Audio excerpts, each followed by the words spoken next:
नमस्कार, आप सभी का स्वागत है तिवारी एकेडमी में। आज हम बात करने वाले हैं कक्षा 7 के लिए गणित की पाठ्यपुस्तक के अंतर्गत आने वाले अध्याय 4 की, जिसका शीर्षक है सरल समीकरण। और हम आज इसमें बात करेंगे प्रश्नावली 4.1 की। तो शुरू करते हैं इस प्रश्नावली को। और सबसे पहला प्रश्न हमारे सामने है कि निम्नलिखित सारणी के अंतिम स्तंभ को पूरा कीजिए। ठीक है, अब ये एक सारणी है। ये जो टेबल है, जो सारणी है, इसमें हमें 4 कॉलम दिए हैं बच्चों। पहला कॉलम है क्रम संख्या का, जैसे पहला, दूसरा, तीसरा, ये। फिर कुछ समीकरण हमें दिए हुए हैं यहाँ पे। ठीक है, फिर हमारे सामने चर का मान दिया हुआ है। चर वो राशियाँ होती हैं जिनका जो मान है वो निश्चित, आप कह लीजिए कि नहीं होता, जैसे कि ABCD XYZ PQR, इस टाइप से। तो यहाँ पे हमें चर का मान दिया हुआ है। ठीक है, अब हमें क्या करना है, हमें यहाँ पर ये जो चौथा स्तंभ है, चौथा कॉलम है, इसमें बताना है कि बताइए कि समीकरण संतुष्ट होती है या नहीं। अब देखिए बच्चों, यहाँ पे मैं आपको एक छोटी सी बात बताना चाहूँगा कि ये जो हमें समीकरण दिए है ना, ये अध्याय का नाम क्या है, हमने पढ़ा सरल समीकरण, है ना। अब देखिए मैं आपको बताता हूँ सरल समीकरण आखिर बनता कैसे है ना। छोटी सी बात है, इसको आप समझ लीजिएगा तो ये अध्याय आपके लिए बहुत सरल हो जाएगा। अगर मैं आपसे कहता हूँ कि बताइए 5 में से कितना आप घटाएंगे, कितना आप घटाएंगे कि आपको 2 प्राप्त हो, तो आप कहेंगे सर 5 में से हम 3 घटा देंगे, 5 में से 3 घटा देंगे तो हमें 2 मिल जाएगा। लेकिन देखिए ये तो ना बहुत छोटा सा प्रश्न था। अगर मैं आपसे पूछूं कि बताइए कौन सी संख्या में 77 को जोड़ा जाएगा, 77 को क्या किया जाएगा, जोड़ा जाएगा, तो उत्तर में हमें जो है 137 प्राप्त होगा। तो अब उत्तर में हमें 137 प्राप्त होगा। कौन सी संख्या में 77 जोड़ेंगे? ये संख्याएं इससे बड़ी भी आ सकती हैं। तो उसको हल करने के लिए हमें एक समीकरण बनाना इस तरह से है कि जैसे हमने मान लिया कि माना कि वह संख्या x है जिसमें हम 77 को जोड़ देंगे तो हमें 137 मिल जाएगा। अब हमारे ऐसा x मान लेने से क्या होगा, हमारे पास में वो संख्या प्राप्त हो जाएगी। कैसे? x धन 77 बराबर 137 था, तो x बराबर क्या हो जाएगा, 137 जैसा का वैसा रहेगा। और ये जो धन 77 है ये उस तरफ चला जाएगा 137 के पास में, तो धन का ऋण में हो जाएगा, पक्षांतर कर देंगे तो, है ना। तो x बराबर से 137 ऋण 77। और फिर आप कहेंगे कि 137 में से 77 घट जाएगा तो 7 में से 7 गया तो 0 बचेगा, और 13 में से 7 गया तो कितना बचेगा, 6 बचेगा, 60। यानी 77 में अगर 60 जोड़ देंगे तो हमें 137 प्राप्त हो जाएगा। इस तरह से हम बच्चों प्रश्नों को हल करते हैं। ठीक है, तो अब हमें क्या करना है बच्चों, अब हमें ये करना है कि हमें जो है ये समीकरण जो दिए हुए हैं उनके बारे में ये देखना है कि ये जो समीकरण है ये सही भी है, क्या x का जो मान है वो उस समीकरण को संतुष्ट करता भी है कि नहीं करता है। तो चलिए हल करते हैं। देखिए बहुत सरलता से हल हो जाएगा। मैं आपको रफ में करके भी बताऊंगा और फिर हम इसका उत्तर भी लिखेंगे हाँ या नहीं में, जैसा कि हमसे प्रश्न में पूछा गया है। तो पहला प्रश्न हमारे सामने है बच्चों, x धन 3 बराबर 0 है। ठीक है, तो जो बराबर के चिन्ह के बाईं ओर लिखा है वो बायां पक्ष है, LHS, और जो बराबर के 0 के दाईं ओर लिखा है जैसे कि 0, तो वो जो है वो दायां पक्ष है। तो यहाँ से जो हम हल करेंगे, जितना उत्तर इधर आएगा उतना ही उत्तर इधर भी आना चाहिए। यानी बराबर का जो चिन्ह है इसके दोनों ओर जो है हमें समान संख्या चाहिए। ठीक है, अब देखिए हल करके देखते हैं कैसे होगा। x धन 3 बराबर से 0 है, तो x का मान क्या रखना है हमें, x का मान हमें 3 रखना है। तो चलिए रख के देखते हैं। x धन 3 बराबर 0 है ये, है ना। तो फिर x का मान हम 3 रख देंगे, धन 3 बराबर 0, तो 3 धन 3 कितना हो गया, 9 बराबर 0। अब देखिए यहाँ पे तो 9 आ गया, लेकिन यहाँ पे क्या है, 0 है। तो आप कह सकते हैं कि ये जो है ये समीकरण जो है इस संतुष्ट नहीं होता x के मान से। तो यहाँ पे पहले वाले का जो जवाब है वो आप सरलता से लिख देंगे, क्या, नहीं। पहले वाले का जवाब नहीं है। इसके बाद लिखा x धन 3 बराबर से 0 है, तो x का मान अगर इसमें 0 रख दें तो क्या होगा? तो देखिए x धन 3 बराबर से 0 है। अब अगर हम x का मान 0 रख देंगे, धन 3 करेंगे, बराबर 0 करेंगे, तो भी हमारा 3 बराबर से 0 आएगा। क्या यहाँ पर दोनों संख्या बराबर है? नहीं है। बाएं पक्ष में 3 है, दाएं पक्ष में क्या है? 0 है, तो ये भी हमारा सही नहीं है ना। x का मान जो है वो समीकरण को संतुष्ट नहीं करता, तो दूसरे के उत्तर में भी आपको यहाँ पे बच्चों नहीं ही लिखना है। इसके बाद में तीसरा क्या दिया है हमें कि x धन 3 बराबर से अगर 0 है, तो x का मान अगर ऋण 3 रखें तो अब ठीक है, ऋण 3 रख के देख लेते हैं एक बार। तो क्या है, सबसे पहले देखिए x धन 3 बराबर 0 है, फिर x की जगह क्या रख देंगे? x का मान ऋण 3 धन 3 बराबर 0। तो ये क्या हो जाएगा? अब देखिए ऋण 3 और धन 3 जो है, ये धन 3 से ऋण 3 कट जाएगा, बराबर 0, तो इधर भी आ गया 0 और यहाँ भी आ गया 0। अब जो है ये बराबर हो गया। तो यानी तीसरे में इस समीकरण में जब हम x का मान ऋण 3 रखेंगे तब जो है हमें क्या प्राप्त होगा? 0 प्राप्त होगा। तो ये वाला बिल्कुल सही है, इसमें LHS बराबर RHS सिद्ध हो गया। तो यहाँ पे आप लिख दीजिएगा हाँ, यहाँ पे आप लिखेंगे हाँ, ठीक। इसके बाद में चौथा वाला क्या है? x ऋण 7 बराबर 1 है और हमें x का मान कितना रखना है? 7 रखना है। चलिए रख के देखते हैं। x ऋण 7 बराबर 1 है। जब x का मान हम 7 रख देंगे तो 7 ऋण 7 बराबर से 1 हो जाएगा, और 7 में से 7 ये धन का 7 ऋण के 7 से कट जाएगा, तो 0 बराबर 1 हो जाएगा। आप देख रहे हैं कि ये बराबर नहीं है, बाएं पक्ष में 0 है, दाएं पक्ष में 1 है, तो ये बिल्कुल बराबर नहीं है। तो क्या होगा बच्चों? तो होगा ये कि यहाँ पे भी जो हमारा जवाब है वो पहले और दूसरे प्रश्न की ही तरह क्या आएगा? नहीं आएगा। नहीं आ गया। अब इसके बाद में पांचवे पर आइए। पांचवा है x ऋण 7 बराबर 1। यहाँ पर x का मान कितना रखना है? हमें 8 रखना है। चलिए रख के देखते हैं। तो हम कर देते हैं x ऋण 7 बराबर 1। अब x का मान हमने रख दिया 8 ऋण 7 बराबर 1, और आप तो जानते हैं 8 में से 7 चला जाएगा तो बचेगा 1 बराबर 1। तो देखिए ये बायां पक्ष और दायां पक्ष यहाँ पे बराबर हो गया, LHS बराबर RHS हो गया। तो यानी x के लिए ये मान जो हमने चुना है, यहाँ पे दिया है 8, ये इस समीकरण को x ऋण 7 बराबर से 1 वाले समीकरण को संतुष्ट करता है। तो यहाँ पे जो हमारा जवाब आ जाएगा बच्चों, वो क्या आ जाएगा? वो आ जाएगा हाँ, कि ये जो है संतुष्ट कर रहा है। इसके बाद में बच्चों अगला प्रश्न है, छठा प्रश्न। क्या है ये? 5x बराबर से 25 और x का मान हमें रखना है कितना? 0। चलिए रख के देखते हैं बच्चों। 5x बराबर से 25। ये x को मैंने कोष्टक में इसलिए लिखा बच्चों क्योंकि अगर 5 के साथ x लिखा हुआ है ना, तो इसका मतलब है कि x जो है उसके गुणन में है, ठीक है, गुणे में है। तो 5 और x का मान कितना दिया है बच्चों? 0। तो इसके अंतर हम 0 लिख देंगे, बराबर से 25। अब आप तो जानते हैं किसी भी संख्या का गुणा जब 0 से करेंगे तो 0 ही आएगा, तो हो जाएगा 0 बराबर से 25। और आप जानते हैं कि ये बराबर नहीं है, तो इसलिए बच्चों क्या होगा? इस प्रश्न के उत्तर में, छठे प्रश्न के उत्तर में जो हमारा जवाब है वो रहेगा क्या? नहीं। ठीक है, नहीं। इसके बाद में अगला प्रश्न है बच्चों सातवां। 5x बराबर से 25, x का मान रखना है 5। चलिए रख के देखते हैं बच्चों।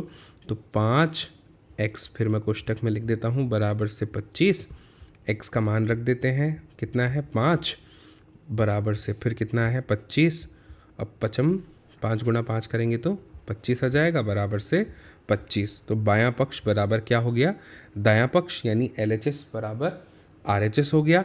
तो इसका मतलब ये है बच्चों कि ये जो मान है ये बिल्कुल सही है, और यहाँ पे आप इसके आगे लिख दीजिए हाँ। स्पष्ट है। इसके बाद है बच्चों 5x बराबर से 25 और x का मान हमें रखना है ऋण 5। चलिए ये भी रख के देख लेते हैं।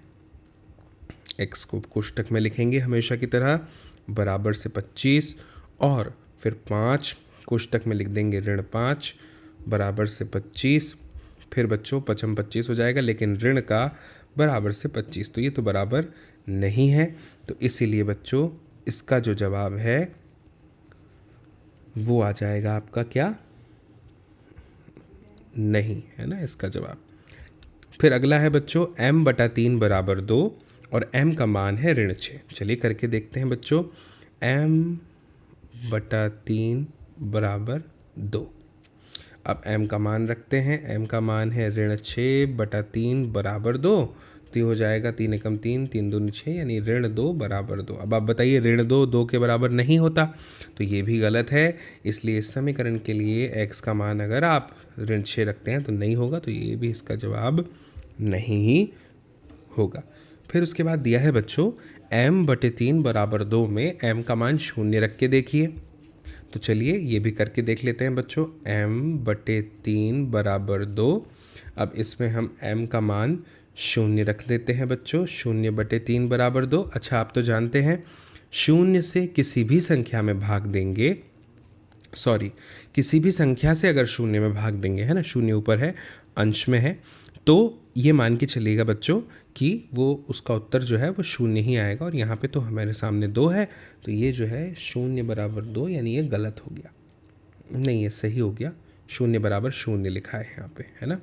0 बराबर क्या लिखा है, 0 लिखा है, लेकिन ये समीकरण में तो खैर 2 दिया ही है हमें।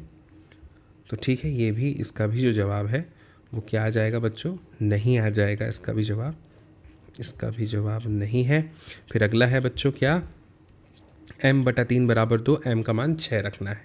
चलिए रख के देखते हैं। m/3 बराबर 2, फिर m का मान 6 रख देंगे। 6/3 बराबर 2, 3 एकम 3, 3 दूनी 6, और हम यहाँ पे कह सकते हैं 2 बराबर 2। तो बिल्कुल ये जवाब एकदम सही है, और यहाँ पे जो है हाँ आ जाएगा आपका, है ना, क्योंकि इसमें बायां और दायां पक्ष जो है वो सही हो गया, बराबर बैठ गया। तो इस तरह से बच्चों जो है हमें ये पहला प्रश्न यहाँ पे हल करना था। अब हम इसके बाद में चलते हैं बच्चों प्रश्न क्रमांक 2 पर, और देखते हैं कि प्रश्न क्रमांक 2 को हमें किस तरह से जो है हल करना है। ये है प्रश्न क्रमांक 2। दिया है बच्चों, जांच कीजिए कि कोष्ठकों में दिए हुए मान दिए गए संगत समीकरणों के हल हैं या नहीं। तो चलिए बच्चों अभी हम देख लेते हैं। सबसे पहले लिखेंगे a और लिखते हैं n/5 बराबर 19, और n का मान दिया हुआ है 1। ठीक, तो अब बच्चों हम लिखते हैं यहाँ पे एक लाइन, LHS में n का मान रखने पर, n का मान रखने पर, जो n का मान हमें क्वेश्चन में दिया है, तो n/5 बराबर 19 था, है ना। तो आप क्या लिख देंगे अब n की जगह पे, 1/5 बराबर 19। तो आप यहाँ पे देख रहे हैं बच्चों कि 1/5 बराबर से, अच्छा LHS में मान रखा है हमने, है ना, तो बराबर से 19 नहीं लिखेंगे, बराबर कितना आ जाएगा, 6, है ना। अब आप देखिए, मुझे बताइए कि RHS में कितना है, 19, और LHS में हमारा कितना आ गया, 6 आ गया। तो आप यहाँ पे लिख सकते हैं क्या, LHS बराबर RHS नहीं है, इसीलिए n बराबर 1 जो कि दिया हुआ है मान हमें, इसके बारे में लिखेंगे ये समीकरण का हल नहीं है। समझ में आया होगा बच्चों आपको बहुत अच्छे से, है ना। देखिए जो मान दिया है ना, उसने समीकरण को संतुष्ट करना होगा।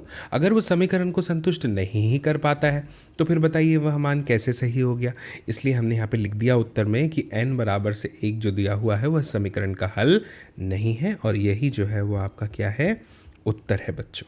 ठीक है, इसके बाद दूसरे प्रश्न पे आते हैं। पहले के बाद में क्या लिखा है, 7n/5 बराबर 19।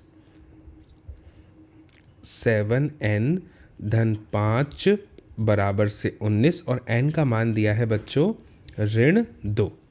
ठीक है, तो अब इसको भी आपको क्या लिखना होगा बच्चों, यहाँ पे आपको इस केस में लिखना होगा कि LHS में n का मान ऋण 2 रखने पर क्या होगा बच्चों?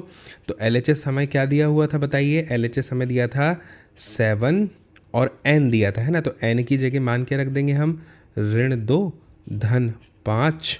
ठीक है, ओके। अब इसको हल करते हैं हम यहाँ पे। तो 7 दूनी -14 धन 5, फिर ये धन और ऋण ऋण हो जाएगा, तो 14 में से 5 क्या होगा?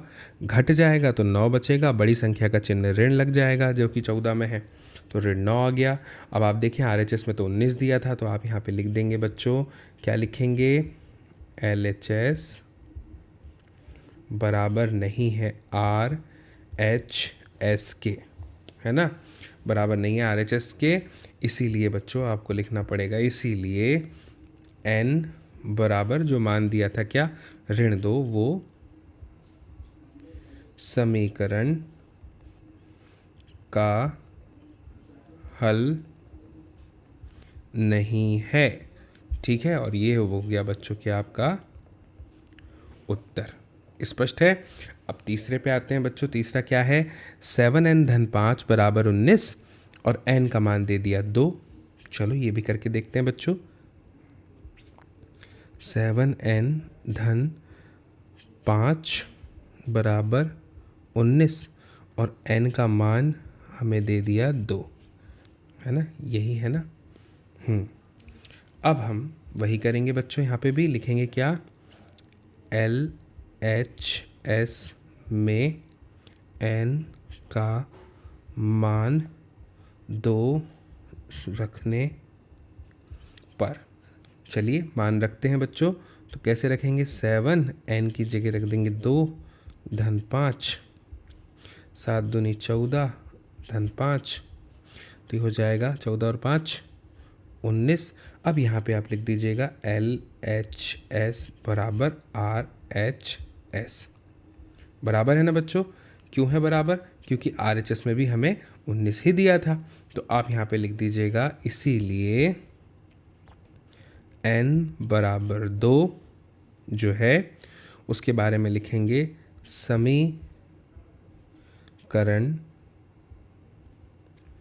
समीकरण का हल है। ठीक है, क्या लिख देंगे? समीकरण का हल है। इस तरह से आपको यहाँ पे ये लिखना है बच्चों, और आप यहाँ पे ये भी लिख दीजिए कि यही क्या है आपका उत्तर। इसके बाद में अब डी वाले पे आते हैं बच्चों। क्या है डी वाला बताइए मुझे?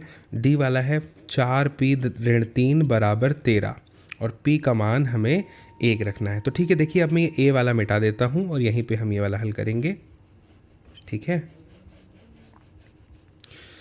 तो ये मैंने लिख दिया d 4p ऋण 3 बराबर 13 लिखा था। तो अब मैं यहाँ पे लिख देता हूँ LHS में जो है p का मान 1 रखने पर। ठीक, अब अभी मान रखते हैं LHS में हम। तो 4p ऋण 3 तो बराबर से हो जाएगा 4, p का मान 1 रख देंगे, ऋण 3 तो हो जाएगा 4 एकम 4 ऋण 3 और ये आ जाएगा 1। तो 1 बराबर से, अब ये तो आप देख रहे हैं कि ये बिल्कुल बराबर नहीं है, है ना। यहाँ पे जो है 1 आ गया, जबकि RHS में कितना दिया हुआ था बच्चों? RHS में हमें दिया हुआ था कितना? 13। तो यहाँ पे लिख दीजिएगा चूँकि LHS बराबर नहीं है RHS के, तो लिखिएगा इसीलिए n बराबर जो हमें मान दिया था, सॉरी p है ना, p बराबर 1 समीकरण का हल नहीं है। और यही बच्चों हमारा उत्तर है। ठीक है, इसके बाद में अब आगे बढ़ते हैं और बात करते हैं अगले प्रश्न ई की। तो आप चाहें तो इसका स्क्रीनशॉट ले सकते हैं क्योंकि मैं अब इसे मिटाने वाला हूँ। यहीं पे हम ये वाला प्रश्न भी हल कर लेंगे जो दिया है बच्चों। और वो प्रश्न हमें क्या दिया है? ई वाला दिया है 4p ऋण 3 बराबर से 13 और मान दिया हुआ है p का ऋण 4। ठीक है, तो अब आप यहाँ पे क्या लिखेंगे बच्चों, यहाँ पे आप लिखेंगे कि LHS में p का मान ऋण 4 रखने पर। ठीक है, तो LHS क्या है, 4p ऋण 3 बराबर 0। तो आप लिख देंगे 4 और p की जगह ऋण 4 ऋण 3 बराबर, अच्छा बराबर में 0 क्यों लिख रहा हूँ मैं, हम तो LHS में ही मान रख रहे हैं ना। तो 4 चौक 16 ऋण में ऋण 3 और ऋण 16 और ऋण 3 जो है ये मिल करके हो जाएंगे ऋण 19। और आप जानते हैं कि दाहिने पक्ष में जो है हमें 13 दिया है, तो आप यहाँ पे लिख देना चूँकि LHS बराबर नहीं है RHS के, इसीलिए क्या लिखेंगे आप, इसीलिए लिखेंगे P बराबर से क्या लिखा था, ऋण 4 समीकरण का हल नहीं है, इस तरह से, और ये हो जाएगा आपका उत्तर। ठीक है बच्चों, बहुत ही सरल प्रश्न है ना। ठीक है, अब मैं इसे भी मिटा रहा हूँ, आप चाहें तो स्क्रीनशॉट ले लें। अब हम बात करेंगे F वाले की। क्या होता है ना बच्चों, गणित करते समय हमें बहुत ज़्यादा प्रैक्टिस करने की ज़रूरत होती है, तो अभ्यास पर ही पूरा सब कुछ निर्भर करता है, तो आप बार बार अभ्यास स्वयं से ज़रूर कीजिएगा। F वाला क्या दिया है बच्चों, 4p ऋण 3 बराबर 13 और मान दिया है p का कितना, 0। ठीक है, तो अब देखिए हम यहाँ पे क्या लिखेंगे, हम यहाँ पे लिखेंगे LHS में p का मान 0 रखने पर। ठीक है, p का मान 0 रखते हैं बच्चों, तो हमें यहाँ पे क्या करना पड़ेगा, LHS में रख रहे हैं ना 4, p की जगह क्या रख देंगे, 0 बराबर 0 और ऋण 3, तो 4 0 0 हो जाएगा, ऋण 3, तो जवाब आ गया ऋण 3। आप जानते हैं चूँकि LHS यहाँ पे भी बराबर नहीं है RHS के, इसीलिए आप यहाँ पे लिखेंगे क्या बच्चों कि p बराबर से 0 समीकरण का हल नहीं है। p बराबर से 0 समीकरण का हल नहीं है, और यही बच्चों आपका जो है क्या हो जाएगा, उत्तर हो जाएगा। तो इस तरह से हमारा F वाला भी हो गया। तो ये था बच्चों हमारा प्रश्न क्रमांक 2 और उसका हल। मुझे उम्मीद है आपको समझ में आया होगा। अब हम आगे बढ़ते हैं बच्चों, और आगे बढ़ते हुए बात करते हैं प्रश्न क्रमांक 3 की। प्रश्न क्रमांक 3 में हमें 2 प्रश्न दिए हैं बच्चों, और लिखा है कि प्रयत्न और भूल विधि से निम्नलिखित समीकरणों को हल कीजिए। ठीक है, कौन सी विधि, प्रयत्न और भूल विधि। अब इसमें क्या होता है बच्चों, प्रयत्न और भूल विधि में बताइए मुझे आप, मैं आपको बताता हूँ। इसमें क्या होता है ना बच्चों, हमें अलग अलग मान रख के देखने पड़ते हैं और देखना पड़ता है कि क्या ये जो समीकरण है इसमें p के लिए जैसे p दिया है तो उसका कौन सा मान जो है ये समीकरण को संतुष्ट करेगा। ठीक है, तो चलिए हम एक काम करते हैं बच्चों, इसके लिए हमें क्या करना पड़ता है मैं आपको बताता हूँ। हम एक काम करते हैं ये वाला कि हम ना p के अलग अलग मान इसमें रख के देखते हैं। ठीक है, अब अलग अलग मान अगर हमें इसमें रख के देखने हैं p के, तो सबसे पहले हम एक काम करते हैं, मैं यहाँ पे सबसे पहले पहला प्रश्न लिख देता हूँ, 5p धन 2 बराबर से 17। तो हम क्या करते हैं बच्चों, सबसे पहले ना यहाँ पे एक काम करते हैं कि p का जो मान है वो ऋण 3 रखते हैं। ठीक है, LHS में है ना, LHS में p बराबर ऋण 3 रखने पर। ठीक है, तो अगर हम ऋण 3 रखेंगे तो क्या होगा बच्चों, तो ये होगा कि 5 और p की जगह क्या रख देंगे, ऋण 3 धन 2 दिया हुआ है। अब फिर जब हम इसको हल करेंगे बच्चों तो क्या हो जाएगा, 5 दिया ऋण 15 धन 2, तो जवाब कितना आ जाएगा बच्चों, ऋण 15 धन 2 है तो धन ऋण तो ऋण होता है, तो 15 में से 2 घट जाएगा तो 13 आ जाएगा, और बड़ी संख्या 15 है तो उसका चिन्ह ऋण आ जाएगा। तो जवाब आ जाएगा ऋण 13। और हमें दाहिने पक्ष में यानी RHS में क्या दिया है बच्चों, 17 दिया है ना। तो आप यहाँ पे लिख देंगे कि चूंकि ऋण 13 बराबर नहीं है 17 के, अतः P बराबर से ऋण 3 जो है वो समीकरण का हल नहीं है। ठीक है, इस तरह से आपको लिखना रहेगा बच्चों, और ये हो जाएगा आपका एक हिस्सा इसका। अब दूसरे हिस्से में आप फिर से लिखिएगा कि LHS में अब धीरे धीरे बढ़ाते जाएंगे। P का मान ऋण 2 रखने पर, तो P का मान ऋण 2 रख देते हैं बच्चों, धन 2 बराबर से 5 दूनी कितना होता है, ऋण 10, धन 2 बराबर से मान आ जाएगा ऋण 8।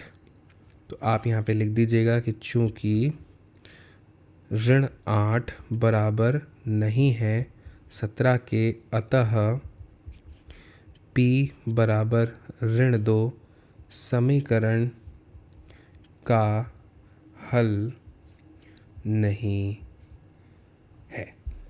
ठीक, फिर अगले हिस्से में LHS में क्या कीजिए, P बराबर से ऋण 1 रखिए।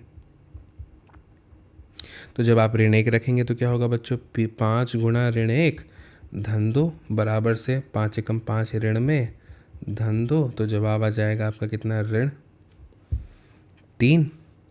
तो इसके लिए भी आपको यहाँ पे लिखना पड़ेगा, चूंकि ऋण 3 बराबर नहीं है किसके, 17 के, अतः P बराबर से ऋण 1 समीकरण का हल नहीं है।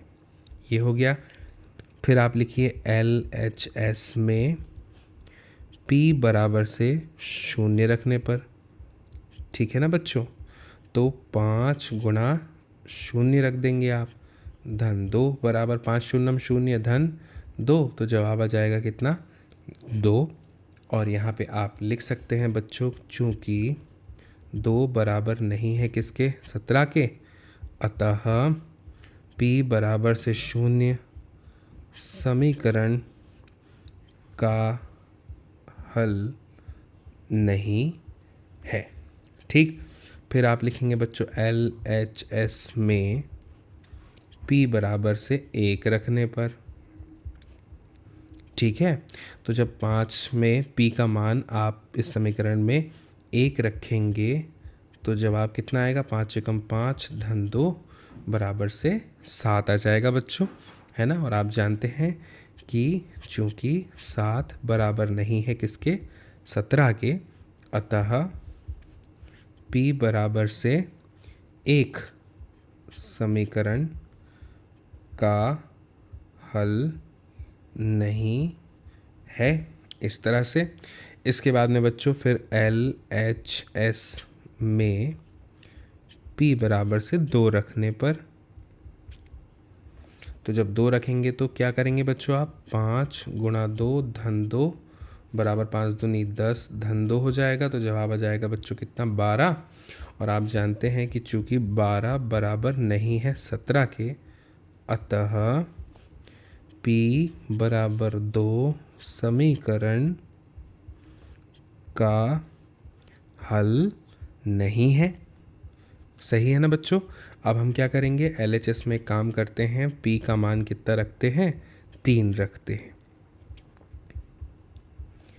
तो 5 गुणा 3 धन 2, तो 5 दिया कितना हो गया, 15 धन 2 बराबर 17 आ गया बच्चों।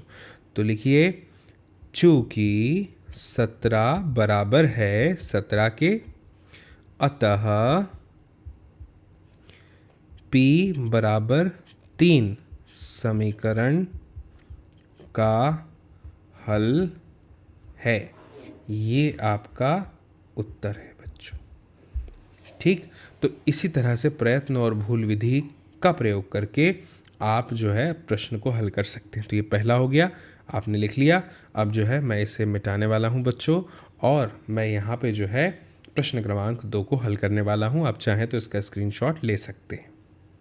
ठीक है, तो अब हम बात करेंगे प्रश्न क्रमांक 2 की।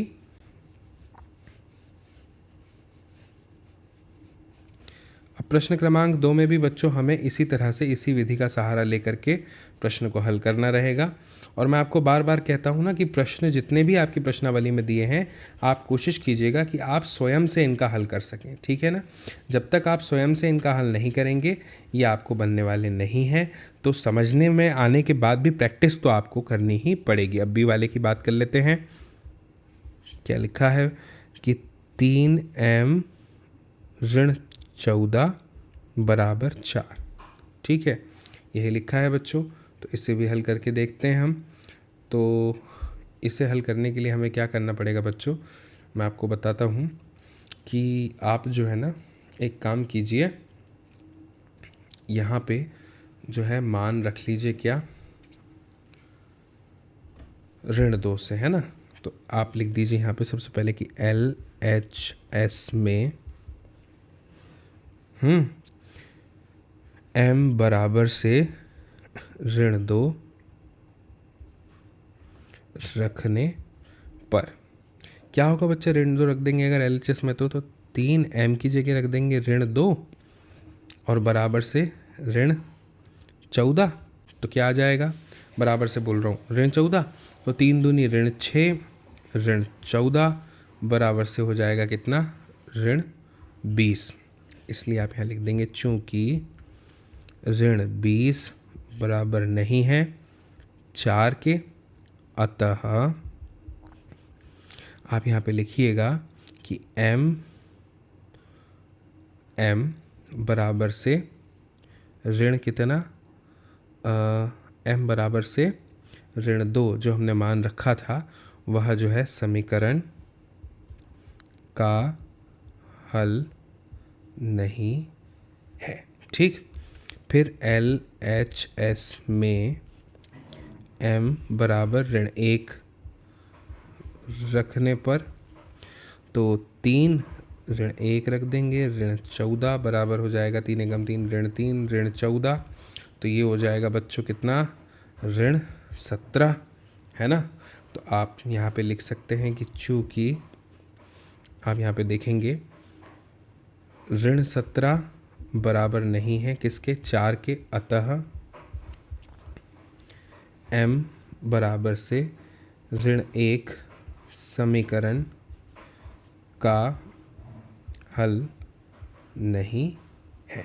ठीक, फिर LHS में बच्चों m का मान 0 रखने पर तो 3 0 ऋण 14 बराबर से कितना हो जाएगा बच्चों, यहाँ पे 3 0 0 ऋण 14। तो जवाब आ गया ऋण 14। आप जानते हैं बच्चों ये भी जो है ये 4 के बराबर तो नहीं है, तो लिख दीजिए चूँकि ऋण 14 बराबर नहीं है 4 के, अतः m का मान 0 भी समीकरण का हल नहीं है। फिर अब क्या करें, LHS में m का मान 1 रखने पर, जब 1 रख देंगे तो क्या होगा बच्चों, हमें बस यही करना है, 3 की जगह 3 के बाद m का मान 1 रख दिया, ऋण 14 बराबर 3 एकम 3 ऋण 14। तो 14 में से 3 घट जाएगा बच्चों, तो 14 में से 3 घट जाएगा तो कितना बचेगा, 11, वो भी ऋण का। ठीक है, 11 बच गया। तो आपको यहाँ पे यही लिखना है बच्चों क्या, कि चूँकि ऋण 11 बराबर नहीं है 4 के, अतः m बराबर 1 जो है समीकरण का हल नहीं है। ठीक, तो ये समझ में आ गया आपको, है ना। तो हमने यहाँ पे क्या किया, m का मान 1 भी रख के देख लिया। अब हम क्या करेंगे बच्चों, अब हम ये करेंगे कि LHS में जो है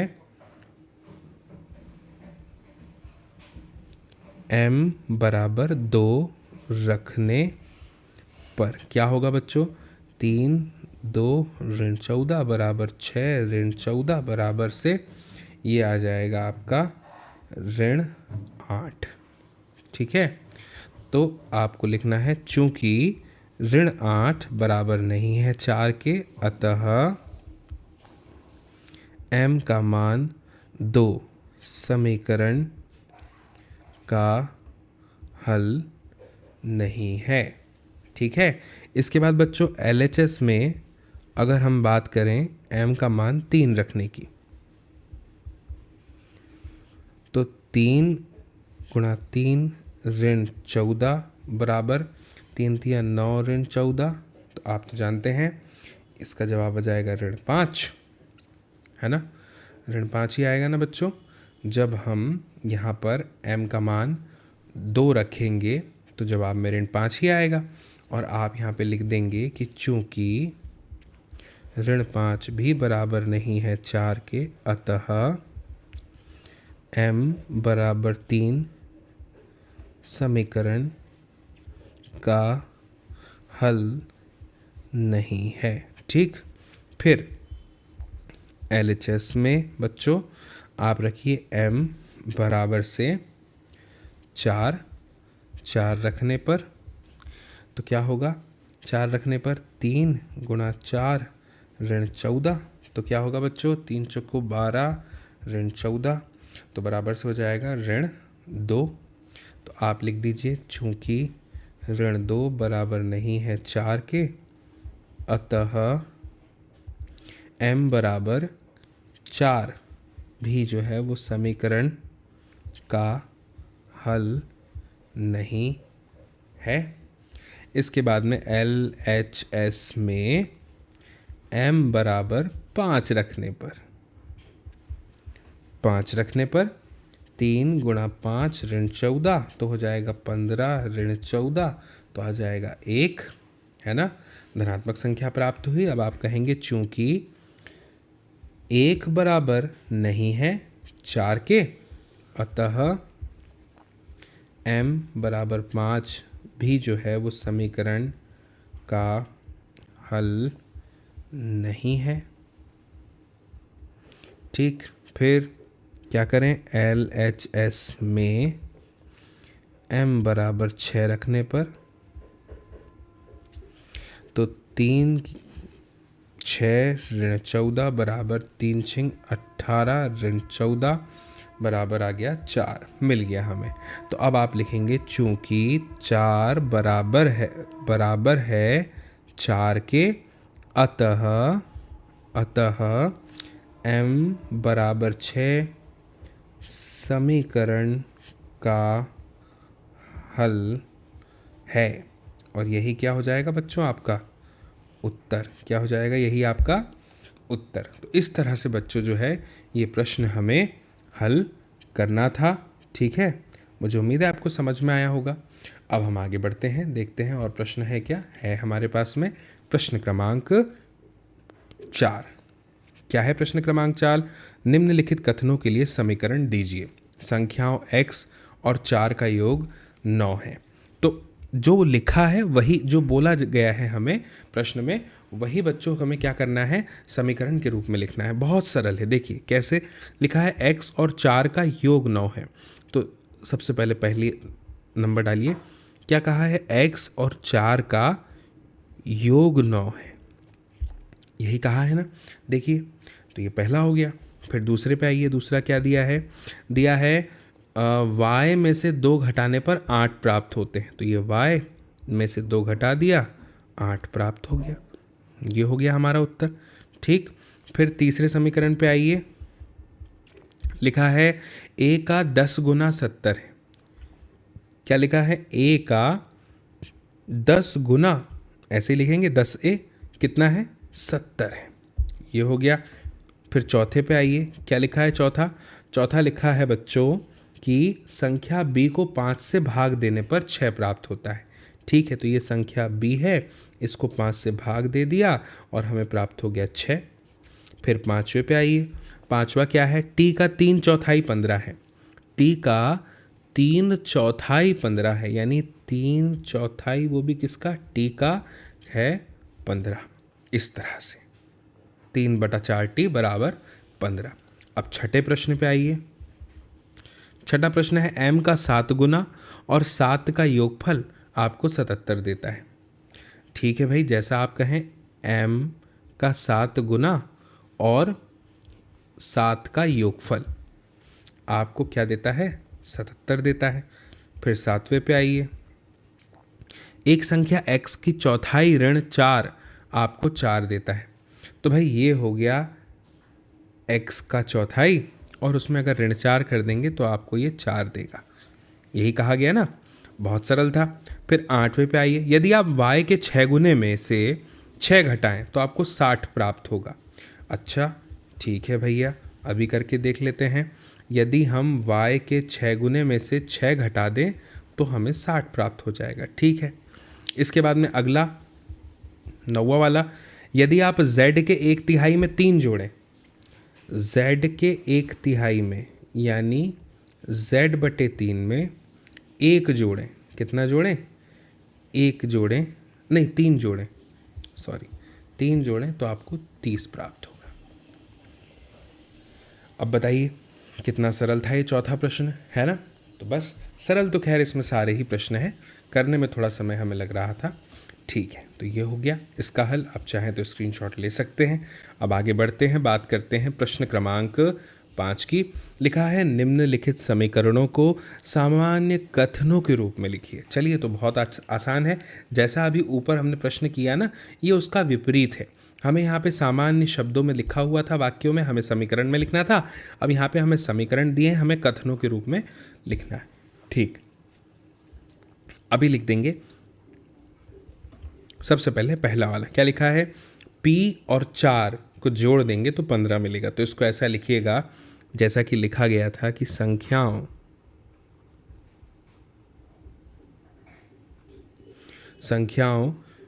p और 4 का योग, है ना, योग जो है वो 15 है। ये हो गया। फिर दूसरे पे आइए।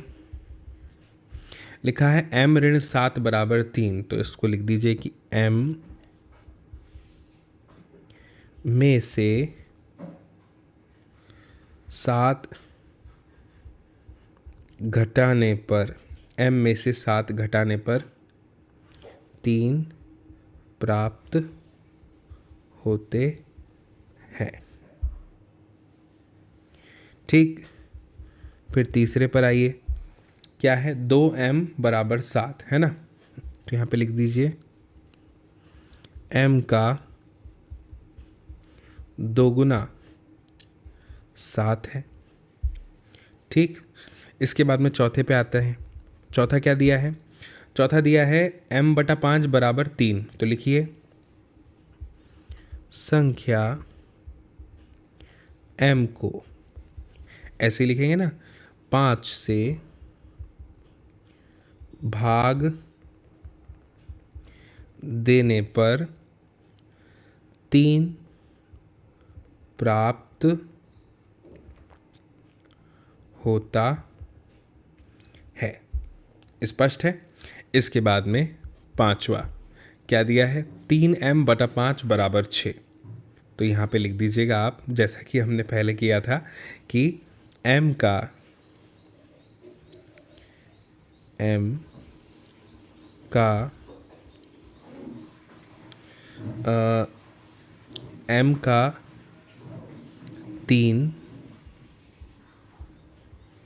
3 चौथाई, है ना, 6 है।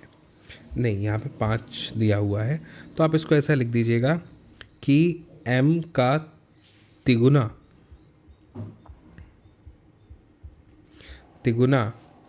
5 से भाग देने पर हमें 6 प्राप्त होता है। इस तरह से।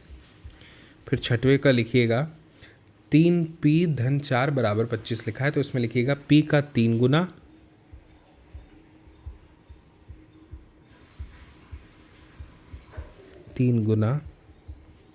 p का 3 गुना और 4 का योग हमें 25 देता है, ऐसे। फिर सातवां 4p ऋण 2 बराबर 18 है ना, 4p ऋण 2 बराबर 18। तो 4p ऋण 2 बराबर 18 के लिए आप क्या लिखेंगे कि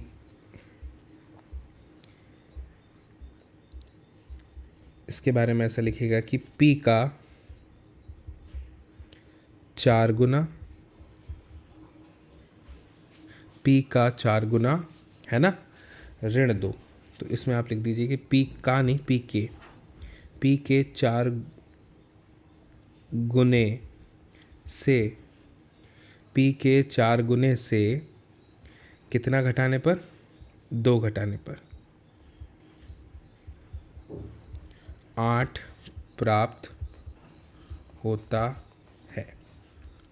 इसके बाद में फिर 8वां अंतिम, इसके बारे में क्या लिखेंगे, इसके बाद करेंगे कि यदि p के आधे में, p बटे 2 मतलब आधा है ना, p के आधे में 2 जोड़े, कितना जोड़ें, 2 का योग करें तो 8 प्राप्त होगा। ठीक, ये है, इस तरह से आपको ये करना है। इसके बाद में अब हम आगे बढ़ते हैं बच्चों, और आगे बढ़ के बात करते हैं प्रश्न क्रमांक 6 की।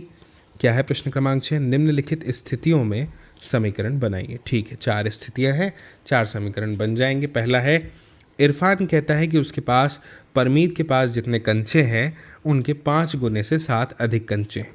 इरफान के पास 37 कंचे हैं, तो परमीत के कंचों की संख्या को m मान लेते हैं। ठीक है, अब देखिए, इमेजिन कीजिए कि इरफान खड़ा हुआ है और वो कह रहा है आपसे कि परमीत के पास जितने भी कंचे हैं ना, उनके 5 गुने से 7 ज़्यादा कंचे हैं उसके पास।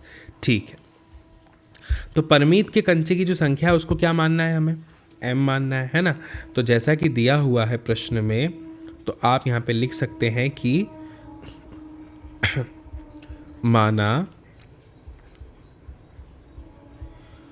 परमीत के पास कंचों की संख्या, परमीत के पास कंचों की संख्या बराबर m है। तो अब प्रश्नानुसार, यानी प्रश्न के अनुसार क्या होगा बताइए मुझे। क्या कहा उसने, इरफान ने, कि उसके पास परमीत के पास जितने कंचे हैं, कितने कंचे हैं परमीत के पास, हमने m मान लिया, m है, उसके 5 गुने से, यानी 5 का गुना करना पड़ेगा m में, तो हमने गुना भी कर दिया, 5 गुने से 7 अधिक, यानी धन 7 करना पड़ेगा, कंचे हो गए किसके पास, इरफान के पास में। और वो ये भी बताता है कि उसके पास में जो कंचों की संख्या है वो 37 है, 37 है। तो बताइए, इसीलिए ये जो है आपका, ये ही क्या हो जाएगा, समीकरण हो जाएगा बच्चों। और हमें हल नहीं करना है इसे, हमें बस यही बनाना था समीकरण। तो ये हो गया इसका उत्तर पहले वाले का। ठीक, अब आते हैं दूसरे प्रश्न पे। दूसरा प्रश्न है, लक्ष्मी के पिता की आयु 49 वर्ष है। बहुत अच्छी बात है, लक्ष्मी के पिता की आयु 49 वर्ष है। आगे लिखा है, उनकी आयु लक्ष्मी की आयु के 3 गुने से 4 वर्ष अधिक है। और लिखा है कि लक्ष्मी की आयु को y वर्ष मान लीजिए। ठीक है भैया, ऐसा ही करेंगे। तो सबसे पहले दूसरा नंबर डालेंगे और लिखेंगे कि माना, यही करेंगे ना, माना जो प्रश्न में दिया है कि लक्ष्मी की आयु बराबर y वर्ष है। ठीक, y वर्ष है। तो अब प्रश्नानुसार क्या होगा प्रश्नानुसार? अगर लक्ष्मी की आयु y वर्ष है तो हमसे प्रश्न में क्या कहा है, देखिए उनकी आयु यानी लक्ष्मी के पिता की आयु के 3 गुने से 4 वर्ष अधिक है, तो y के 3 गुने से 4 वर्ष अधिक है। और हमें आयु तो पहले ही बता दी है, कितनी है, 49 है। तो क्या ये हमारा समीकरण नहीं बनेगा? बिल्कुल यही बनेगा, है ना। यही हमारा समीकरण है, यही हमारा उत्तर है दूसरे का। अब तीसरे पे आते हैं हम।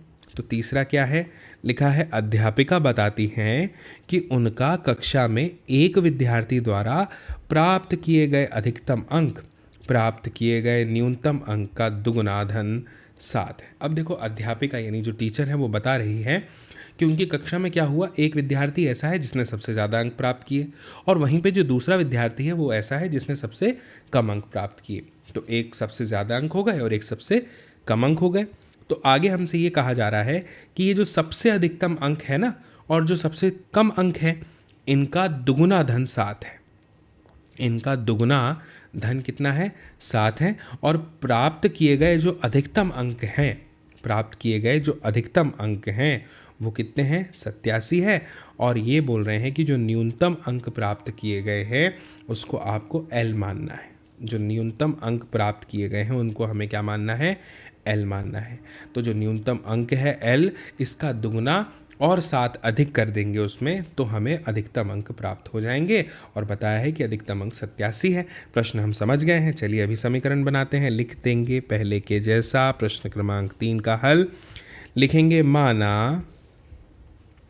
माना विद्यार्थी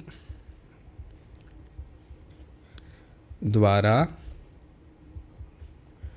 प्राप्त किए गए न्यूनतम अंक L है। ठीक है, L मान लिया। अब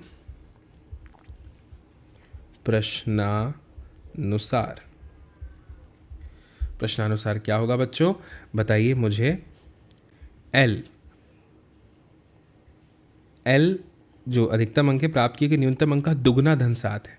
तो न्यूनतम अंक को हमने L माना तो इसका दुगुना धन 7 है बराबर अधिकतम अंक प्रश्न में कितने दिए हैं, दिए हैं 87।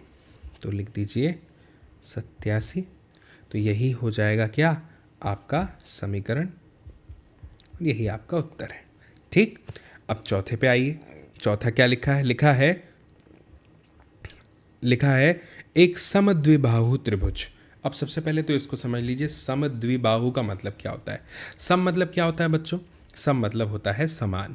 द्वि मतलब क्या होता है, दो होता है ना। तो सम द्विबाहु मतलब ऐसा त्रिभुज जिसकी दो भुजाएं समान, जिसकी दो भुजाएं समान है, उस त्रिभुज को एक समद्विबाहु त्रिभुज आप कह सकते हैं। तो प्रश्न में कहा है कि एक समद्विबाहु त्रिभुज में शीर्ष कोण प्रत्येक आधार कोण का दुगुना है। जो भी आधार कोण है उसका क्या है, दुगुना है। और आगे ये भी बताया है कि मान लीजिए प्रत्येक आधार कोण 20 डिग्री है। याद रखिए कि त्रिभुज के तीनों कोणों का योग कितना होता है, 180 डिग्री होता है। ठीक है भाई, हमने मान लिया। और यहाँ पे ये भी बोल रहे हैं कि मान लीजिए कि जो प्रत्येक आधार कोण है वो कितना है, 20 डिग्री है। तो अब देखिए प्रश्न के अनुसार इसे किस तरह से हल करेंगे। बहुत सरल है, बिल्कुल ध्यान से देखिएगा। जो प्रश्न में दिया सबसे पहले वो लिख लेते हैं हम, है ना। प्रश्न में क्या दिया था हमें, मैंने अभी आपको पढ़ के बताया था। हमें ये मान लेना था कि आधार का प्रत्येक कोण b है ना। तो लिख दीजिए माना आधार का प्रत्येक कोण बराबर b है। ठीक है, b है। अच्छा एक बात बताइए, अगर आधार का प्रत्येक कोण b है तो प्रश्न में हमें यह भी तो बताया था कि जो शीर्ष कोण है वो प्रत्येक आधार कोण का दुगुना है। तो आप लिख दीजिए कि इसलिए किस लिए, चूंकि आधार का प्रत्येक कोण b है इसलिए प्रश्न के अनुसार क्या होगा, शीर्ष कोण दुगुना हो जाएगा। तो शीर्ष कोण बराबर 2b। दुगुना मतलब तो यही होता है ना, b का दुगुना 2b, है ना। अच्छा अब हमें समीकरण बनाना है। तो एक बात बताइए, त्रिभुज के तीनों कोणों का योग कितना होता है। हमें प्रश्न में भी बताया था, है ना, कि ध्यान रखना है हमें। तो त्रिभुज के तीनों कोणों का योग जो होता है हमेशा कितना होता है, 180 180 अंश होता है। कितना होता है बच्चों? 180 अंश। तो इसलिए आप यहाँ पे लिख दीजिएगा तीनों कोणों का योग, है ना, तीनों कोणों का योग। तो दो आधार के कोण बराबर रहेंगे, क्योंकि त्रिभुज कैसा है बच्चों? त्रिभुज जो है वो समद्विबाहु है, तो दो भुजाएं तो उसकी बराबर है ही हैं। तो आप लिख दीजिएगा एक हो गया उसका शीर्ष कोण 2b और बचे हुए दो हैं उसके b प्लस b, बराबर से कितना होता है बच्चों? 180 अंश होता है। ठीक है, तो अब बताइए मुझे, 2b, एक बी 3b और एक बी कितने बी हो गए? 4b। तो आप लिख दीजिए 4b बराबर से 180 अंश। और यहाँ पे एक छोटा सा कारण दे दीजिए, क्या, जिसकी वजह से आपने लिखा त्रिभुज, त्रिभुज के कोण योग नियम से।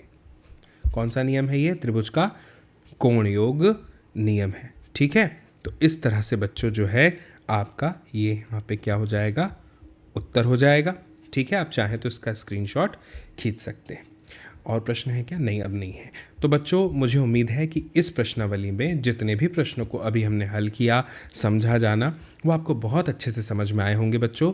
और आप एक चीज़ का ध्यान ज़रूर रखेंगे, ये जो वीडियो है ये सिर्फ आपको ये समझाने के लिए है कि आपको प्रश्नों को किस तरह से स्टेप बाय स्टेप हल करने की आवश्यकता है। गणित में आपका प्रश्न का हल जो है जितना सुंदर दिखेगा उतने ही अच्छे आपको मार्क्स मिलेंगे, है ना। और गणित की सबसे बड़ी विशेषता ये है कि अगर एक एक प्रश्न हमसे बनने लगता है तो फिर हमें बाकी विषयों में भी बहुत आनंद आता है ना। सही बात। तो आप ज़रूर इस वीडियो को जो है बहुत अच्छे से देखिएगा, समझिएगा, लेकिन जब भी आप गणित करें घर में तो स्वयं से कीजिएगा। ठीक है, उसके लिए आप गणित को देख देख कर हल मत कीजिएगा, स्वयं से हल करने की कोशिश कीजिएगा। कहीं नहीं बने तब फिर इस वीडियो का सहारा लीजिएगा बच्चों। और स्टेप का ध्यान ज़रूर रखिएगा, अपने गणित को सुंदर बनाए रखिए और जितना ज़्यादा हो सके इस वीडियो को शेयर कीजिए अपने सभी दोस्तों, मित्रों, सहपाठियों के साथ, ताकि वे लोग भी देख सकें इस वीडियो को और समझ पाए इस गणित को कि कैसे, इस प्रश्नावली को कि कैसे इसमें गणित को हल करना है सारे। ठीक है, बाकी बच्चों हमेशा की तरह मेरी आपसे फिर जल्द मुलाकात होगी अगली प्रश्नावली के साथ में। तब तक के लिए बच्चों आप सभी को मेरा नमस्कार।